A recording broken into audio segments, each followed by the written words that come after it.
Hi, so I am Manisha Jones. I am a senior at the University of Central Florida studying psychology with an emphasis in preventive medicine. And this is the New York Times oral presentation for the first assignment. And so I'm just going to go over what it entailed.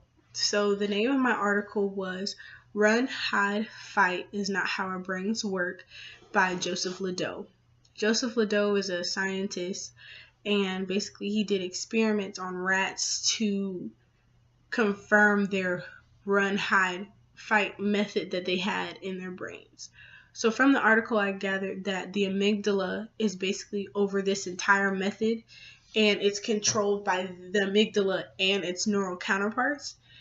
And so basically he was trying to convey the misconceptions of how freezing isn't really noticeable, or it's not really talked about in the run, hide, fight method.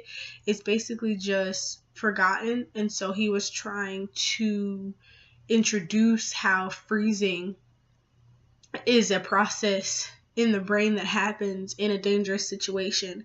So it's basically like you're in the woods and you see a bear. You're honestly not going to immediately just run or hide or fight. You're actually going to freeze for a second for some, or you're going to freeze for a couple moments for others. It just depends on everyone. And you're going to take this moment to freeze, and it's actually going to help you focus your attention on the danger that's actually occurring, which is the quote unquote bear in the woods. And he was just trying to compare that to the fight or flight method, and basically saying how between either method there's always going to be a point of where you freeze or when a person is frozen. He actually talked about a bombing at an Olympics competition in Atlanta, and how bombs were thrown, and some people, the bombs were thrown, they froze, but then they ran. But on the other hand, you had some people who froze, and the next thing you know, they're still frozen.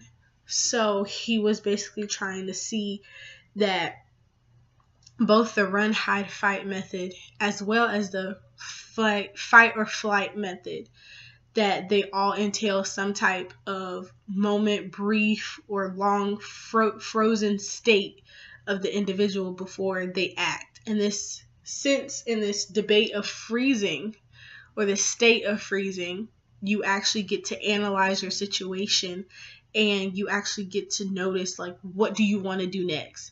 So in the situation of the bear, you freeze, you're like, okay, there's a bear.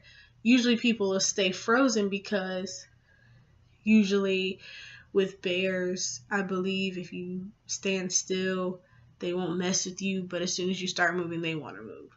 But just in that particular case, that's just an example of how freezing and either a run, hide, fight method or a fight or flight method can give you those couple seconds to think about your situation and not do something irrational. Thank you.